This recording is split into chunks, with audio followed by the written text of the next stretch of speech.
sanadkii 1973 waxaa caasimadda dalka Sweden ee Stockholm bangi ku yaala lagu afduubtay 4 qof oo ka mid ah shaqaalihii bangiga. kooxda weerarka ku soo qaaday bangiga ayaa qaybta kaydka lacagaha ee bangiga la gashay shaqaalihii, waxayna halkaasi ku hayeen 6 maalmood. arrinta yaabka leh ayaa noqotay in uu xiriir kalsooni ah ka dhex abuurmay kooxdii afduubayaasha ahayd iyo shaqaalihii ay madax furashada u haysteen. markii ay xiriir la soo samaysay dowladdii Sweden, kooxdii bangiga soo weerartay ayay codsatay in lala hadalsiiyo shaqaalihii afduubka loo haystay.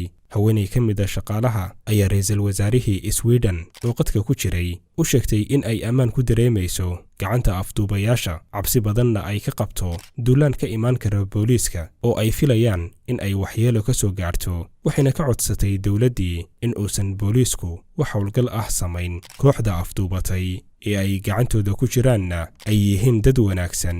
dhacdadan ayaa wixii markaasi ka dambeeyey waxaa loo bixiyey Stockholm Syndrome oo noqotay marxalad lagu cabiro marka la arko qof dhibane ah oo kalsooni iyo kalgacayl ku qaba qofkii dhibaatada u geystay. sidoo kale sanadkii 1974 waxaa dalka Mareykanka afduub lagu geystay gabar wariye caan ahayd. kooxda afduubatay ayaa si aad ah u ciqaabtay gabadhii si dalabkooda degdeg loogu jawaabo. muddo 10 isbuuc ah ayayna gacantooda ku jirtay. markii la siiyey kooxda madax furashadii ay dalbadeen ayay muddo kadib bangi ku yaala magaalada California ka geysteen dhac. baaritaan kadibna waxaa la soo ogaaday in ay dhicitaanka bangiga wax ka fududaysay gabadhii wariyaha ahayd oo intii ay afduubka kooxda ugu jirtay uu iyada iyo kooxda dhex maray kalsooni iyo in ay xiriir wanaagsan la yeelato kooxdii sida arxandarrada ah ugu haysatay afduubka.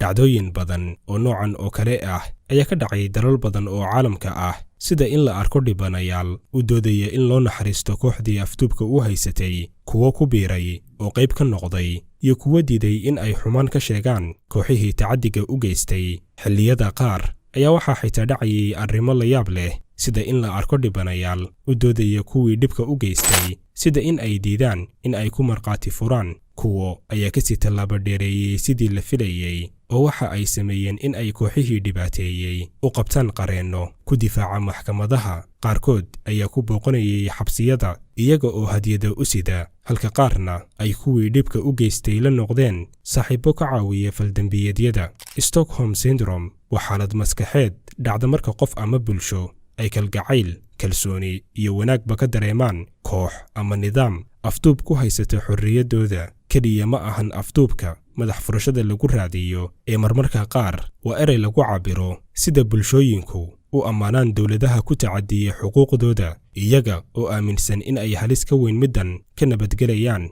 marka uu qofku dareemayo xaaladdan, wuxuu luminayaa dareenka diidmada ah. kooxaha afduubka caadiga ah ama kan siyaasiga ah geysta ayaa adeegsada xeelado ay qofka u afduuban kaga samaystaan kalsooni, iyaga oo weliba xilliyada qaar marsinaya ciqaab adag oo ay qofka maskaxdiisa ku beddelayaan, kana dhigayaan mid u qaada kalgacayl iyo kalsooni uu dareemo in uu agtooda nabad ku yahay. dhakhaatiirta cilmu nafsiga ayaa marxaladdan ku sifeeya inay tahay xanuun madaxa ku dhaca oo ka dhasha cabsida badan ee qofka soo gaarta, taasi oo keentay in dareenka qofku u shaqeeyo si cagsi ku ah habkii saxda ahaa, taasi oo ugu dambayn keenta in ay wanaag ula ekaato habdhaqanka qofka ama kooxda afduubka ku haysta xorriyaddiisa jir ahaaneed ama maskax ahaaneed. dadka ugu badan ee dhibkan uu soo gaaro ayaa waxaa ka mid a dadka ka tirsan ururada hoose ee qarsoon ee dhibanayaasha u ah afkaaraha ka yimid shakhsi, balse ku qasba in ay jacayl u qaadaan, aaminaanna warkiisa. bishii afraad